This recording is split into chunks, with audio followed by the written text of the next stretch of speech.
ANM ನ್ಯೂಸ್ಗೆ ಸ್ವಾಗತ. ಶನಿ ಮಹಾತ್ಮ ದೇವಾಲಯದ ಅಭಿವೃದ್ಧಿಗೆ ದೇಣಿಗೆ ನೀಡಿದ ಚಿಂತಾಮಣಿಯ ಅಂಬಾನಿ ಮಂಜುನಾಥ್. ಚಿಂತಾಮಣಿ ನಗರದ ಝಾನ್ಸಿ ಮೈದಾನದ ಅಂಗಡಿ ಮಳಿಗೆಗಳಲ್ಲಿರುವ Matrushree Ambani chit funds private limited ಸಂಸ್ಥೆಯ ಮಾಲೀಕರಾದ ಅಂಬಾನಿ ಮಂಜುನಾಥ್ರವರು ಇಂದು ಶಿಡ್ಲಘಟ್ಟ ತಾಲೂಕಿನ ಕುತ್ತಾಂಡ್ಲಹಳ್ಳಿ ಗ್ರಾಮದಲ್ಲಿ ನೆಲೆಸಿರುವ ಶ್ರೀ ಶನಿ ಮಹಾತ್ಮ ದೇವಾಲಯಕ್ಕೆ ಕುಟುಂಬ ಸಮೇತ ಭೇಟಿ ನೀಡಿ ವಿಶೇಷ ಪೂಜೆ ಸಲ್ಲಿಸಿದರು. ನಂತರ ದೇವಾಲಯದ ಅಭಿವೃದ್ಧಿಗೆ ತಮ್ಮ ಕೈಲಾದಷ್ಟು ದೇಣಿಗೆಯನ್ನು ದೇವಾಲಯದ ಅಭಿವೃದ್ಧಿ ಮಂಡಳಿಗೆ ಸಹ ವಿತರಣೆ ಮಾಡಿದರು.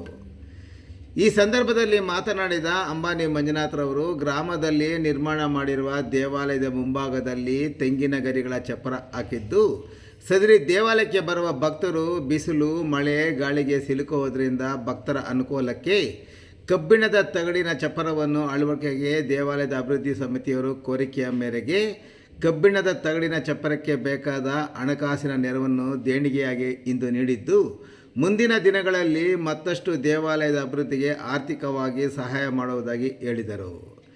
ಈ ಸಂದರ್ಭದಲ್ಲಿ ಅವರ ಕುಟುಂಬದ ಸದಸ್ಯರಾದ ಎಂ ಶ್ಯಾಮಲಾ, ನಳಿನಿ, ಚಂದ್ರಶೇಖರ್, ಮುನಿಯಮ್ಮ, ಮುನಿಸ್ವಾಮಿ, ಗಂಗಾಧರ್ ಸೇರಿದಂತೆ ಮತ್ತಿತರರು ಈ ಸಂದರ್ಭದಲ್ಲಿ ಉಪಸ್ಥಿತರಿದ್ದರು.